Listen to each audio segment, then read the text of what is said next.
रामकृष्ण हरी मंडळी सगळे वारकरी आता पंढरीच्या दिशेने निघालेत। वारकऱ्यांचा प्रचंड मोठा मेळा या रस्त्यांवरून चालतोय। पण लहानपणापासून आपण एक अभंग ऐकत आलो आहोत की विठ्ठू माझा लेकरूवाळा संगे गोपाळांचा मेळा। जसा विठोबाच्या संग गोपाळांचा मेळा होता तसा विठोबाच्या या वारीमध्ये संतांच्या वारीमध्ये बाल गोपाळांचा मेळा सुद्धा आता सहभागी झालाय। आपण बघू शकतो की भानोबा विद्यालयाच्या ह्या सगळ्या मुली आहेत, ज्या मुली सकाळपासून वारकऱ्यांची सेवा करतायत, वारकऱ्यांमध्ये सहभागी झालेल्या आहेत आणि त्यांच्यासोबत काही पावलं सुद्धा चाललेले आहेत। त्यांच्याशी आपण बोलण्याचा प्रयत्न करूया। काय ताई, काय सांगशील, सकाळपासून तुम्ही काय काय नेमकं केलं? आम्ही सकाळी 7 वाजता आलोय आणि आम्ही पोहे वाटले, सगळ्यांना मदत केली, रसना वाटले, चहा वाटले, परत जे कचरा झालते ते कचरा गोळा केले। आम्हाला खूप आनंद वाटले की आम्ही वारकऱ्यांची मदत केली आणि एक आम्हाला वेगळी शिकवण मिळाली आणि आम्ही धन्यवाद करतो आमच्या सुंबे सरांचा, खुडे सरांचा आणि फडके सरांचा आणि केम शिते सरांचा। त्यांनी आम्हाला हा सौभाग्य दिला की आम्ही हे सांगायचं मदत करू शकलो। या सगळ्यातनं काय शिकायला मिळालं बरं तुम्हाला?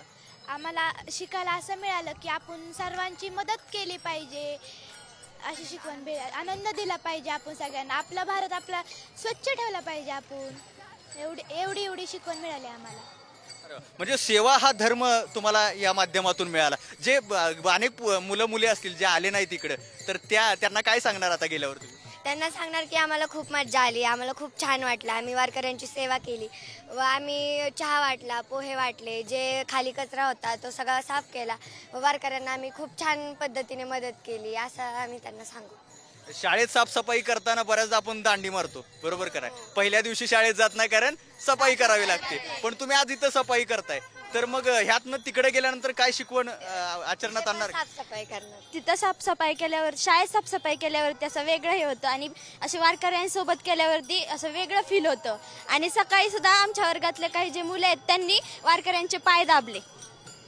वारकऱ्यांचे पाय दाबणारे, वारकऱ्यांच्या वाटेमधला कचरा उचलणारी ही पोराई सेवा नावाचा धर्म जपतायत। आपण त्यांच्या शिक्षकांना भेटू। काय गुरुजी, काय सांगाल, कशा भावना आहेत तुमच्या? रामकृष्ण हरी या मुलांना ह्या वैष्णवांच्या मेळ्यामध्ये सामील करून वैष्णवाच्या मेळ्यामध्ये काय चालतं हे त्यांना माहीत व्हावं यासाठी त्यांना इथं सामील केलं। सकाळी आम्ही श्री कुशेगाव इथून श्री भानोबा विद्यालयातील हे सर्व मुलं आहेत सकाळी 6:45 वाजता पाटस या ठिकाणी आले आणि पाटसमध्ये सर्व वारकऱ्यांचे जे चालून आलेले, थकलेले होते, बसलेले होते, त्या वारकऱ्यांचे पायाला मालिश केलं, पाय चोळले किंवा पाय दाबले, अशा पद्धतीने सेवा केली। तेवढं झाल्यानंतर पुढं मग त्याच येणाऱ्या वारकरी मंडळींना चहा दिला, त्याचबरोबर सकाळी पोहे केले होते, पोहे दिले आणि नंतर सरबत दिला, अशा पद्धतीने वाटून त्यांचं सेवा केली, केळी वगैरे दिले। आणि हे सगळं झाल्यानंतर वारकरी सोहळा किंवा हा पालखी सोहळा पुढे गेल्यानंतर पाठीमागं आम्ही पोती आणली होती, त्या पोत्याच्या साह्यानं सर्व कचरा जमा करून आम्ही एका ठिकाणी साठवून ठेवलेला आहे। अशा पद्धतीने आम्ही पाठीमागं चाललोय। पाटसपासून आम्ही रोटीपर्यंत चालत आलोय। या सर्व स्काउट गाईडची जी मुलं आहेत, विद्यार्थी आहेत, या सर्व विद्यार्थ्यांनी अगदी यामध्ये सहभाग घेऊन त्यांनी सहभाग नोंदवलेला आहे। त्यांना या सेवेची इतका आनंद झाला की यामध्ये लहान थोर सगळे सामावून घेत आहेत। मोठी माणसं सुद्धा लहान मुलांच्या पाया पडतात, लहान मुलं सुद्धा मोठ्या माणसांच्या पाया पडतात, त्यामुळे त्यांचं मन भरून येतंय। इतका आनंद झालाय की ते गगनात मावेना, इतका आनंद झालाय। रामकृष्ण हरी। अगदी सेवेचा संस्कार वारी करत असते, म्हणून वारी ही सेवेची एक वेगळी शाळा आहे असं म्हणायला काही हरकत नाही। कॅमेरामॅन सुरेश सावंतसह सुजित काळंगे, पुढारी न्यूज, रोटी।